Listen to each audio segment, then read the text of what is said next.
নমস্কার বন্ধুরা, ঢালি কিচেনে আপনাদের সবাইকে আবারও ওয়েলকাম। দেখো বন্ধুরা, আমাদের পুকুর থেকে ধরা কই মাছ। আজকে আমি বানাবো কই মাছের তেল কই, একদম ঘরোয়া পদ্ধতিতে, একদম নর্মাল, যেটা সবার পক্ষেই স্বাস্থ্যকর হবে। এর মধ্যে থেকে আমি মাছ নিয়ে নেব, সব মাছ করবো না, ঠিক আছে? একটা বেরিয়ে গেছে।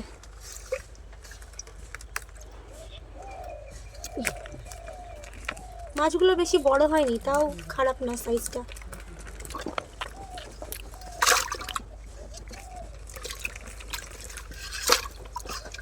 ধরা যাচ্ছে না, ব্যাস আমি এই কত মাছই করবো। এই দেখো কি মাছ, এই যে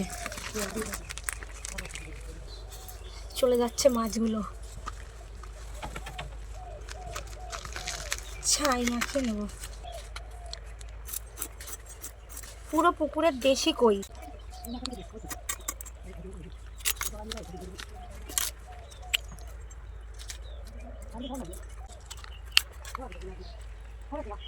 এই পেটের মধ্যে তেল হয়ে গেছে, দেখো সব এদিক ওদিক চলে গেছে।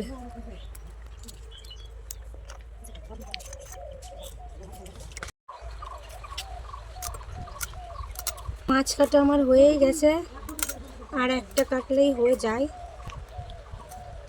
মানে নিজেদের পুকুরের টাটকা মাছ খেতে খুবই সুস্বাদু হয়, কোনো ভেজাল থাকে না। আমরা গ্রামের মানুষ তো বন্ধুরা, আমরা মাছ নিয়ে এসে ওই হাঁড়ির মধ্যে জিয়ে রাখি, সেটা জিয়ে 2-3 দিন ধরে আমরা খাই। ভালো করে আঁশ পরিষ্কার করে নিতে হবে, নিজের পেটের মধ্যে যে নোংরা থাকে। আমার মাছ কাটা হয়ে গেছে, এবার এটা আমি ধুয়ে নেব। বন্ধুরা, টমেটোর চাটনিও করব, তেল কই সঙ্গে থাকবে টমেটোর চাটনি, একদম ঘরোয়াভাবে। তার জন্য আমি কী কী নিয়েছি দেখো। টমেটো নিয়েছি 4টে, টমেটোর জন্য হচ্ছে শুধু চিনি আছে, সেটা আমি পরে দেখাচ্ছি। আর এখানে নিয়েছি 5 ফোড়ন, জিরে, তারপরে লবণ আর হলুদ, পেঁয়াজ, রসুন, আদা, শুকনো ঝাল, এগুলো দিয়েই। আর সঙ্গে তো তেল ছাড়া তো রান্না হয় না, তেলটা আমি পরে দেখাচ্ছি। তেল কইয়ের মশলাটা করে নেবো, ভালো করে কেটে নেব, কেটে নিয়ে রান্নাটা আমি চাপিয়ে দেবো। আগে আমি পেঁয়াজটা কেটে নিই।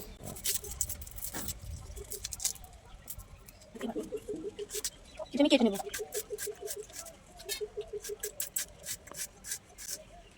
এবার আমি আদা কেটে নেব।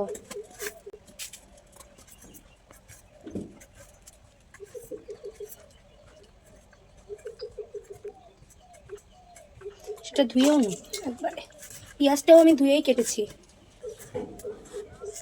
আজকে আমি সব মশলায় অল্প অল্প নেব, শুকনো ঝালের বোটাগুলো ছাড়িয়ে নিই।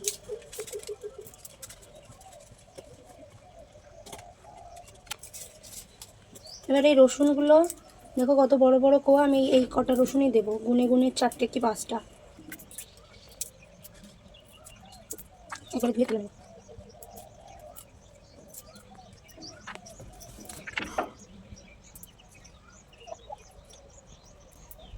ব্যাস আর নেবো না, টমেটোগুলো বোটা ছাড়িয়ে ধুয়ে নেব।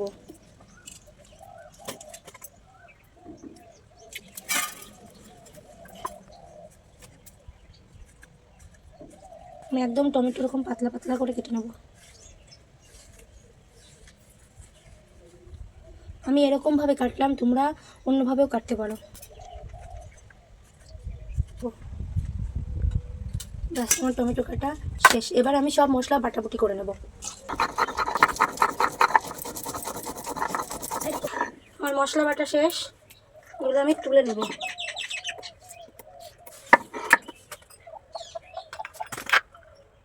জালটা ধরিয়ে নেব।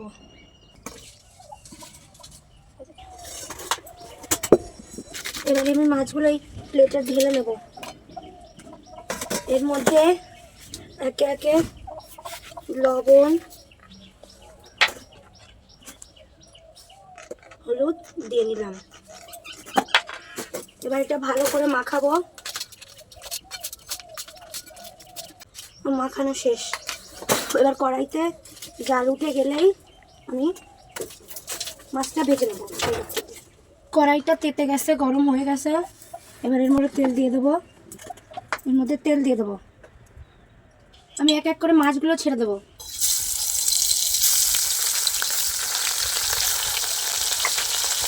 সব মাছ একবারে ভাজবো না, উল্টে না দিলে এরকম বেঁকে বেঁকে যাবে, ওই জন্য আমি উল্টে দিচ্ছি। মাছ ভাজা হয়ে গেছে বন্ধুরা, আমি এটা একটু তুলে নেবো।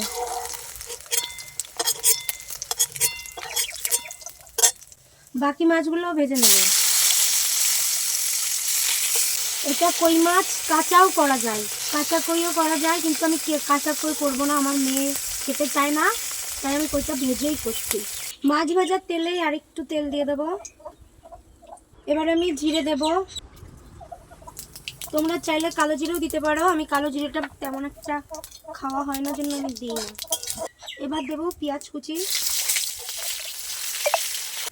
এবারে বেটে রাখা সব মশলা দিয়ে দেবো। আটা করে লবণ, হলুদ পরিমাণ মতো, যে যেমন পছন্দ করো। এবারে ভেজে রাখা মাছগুলোর ভিতরে দিয়ে দেবো, দিয়ে কষাবো, একটু পোড়া পোড়া টাইপের করে নিয়ে জল দিয়ে দেবো। এবার এতে আমি সামান্য জল দেবো, 5-10 মিনিট ফুটিয়ে নিয়ে লাগিয়ে দেবো।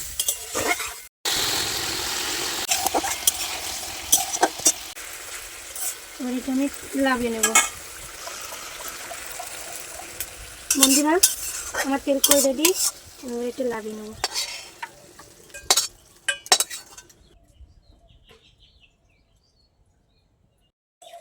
এবার বন্ধুরা আমি টমেটোর চাটনিটা করে নেব। কড়াইতে আমি তেল দিয়ে নেব, খুব বেশি তেল দেবো না। এবার আমি টমেটোর চাটনি করার জন্য প্রথমে শুকনো ঝাল দিয়ে দিচ্ছি, ফোড়ন, তারপরে 5 ফোড়ন দিয়ে দেবো কিছু। এবারটা আমি টমেটো ঢেলে দেবো,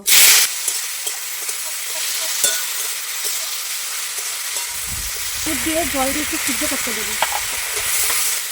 একটু জল দিয়ে আমি একটু সিদ্ধ বসিয়ে দেবো। এবার এই গামলাটা দিয়ে একটু ঢাকা দিয়ে দেবো, ঢাকাটা খুলে দেখে নেবো। বাড়িতে এই কটা কাজু বাদাম আর কিশমিশ ছিল, এটাও আমি দিয়ে নিচ্ছি। প্রায় গলে এসেছে বন্ধুরা, এখান থেকে আমি অল্প একটু তুলে রাখবো চিনি না দিয়েই, এটা খেতেও কিন্তু খুব ভালো লাগে। এটা গলে গেছে পুরো পরিমাণ মতো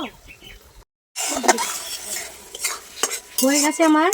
এবার একটু লাভিয়ে নেব, আমার টমেটোর চাটনি হয়ে গেছে। এবার একটু লাভিয়ে নেব, মিষ্টি মিষ্টি টমেটোর চাটনি, সঙ্গে তেল কই, খুব মজাদার একটা খাবার রেডি আমার তেল কই আর টমেটোর চাটনি।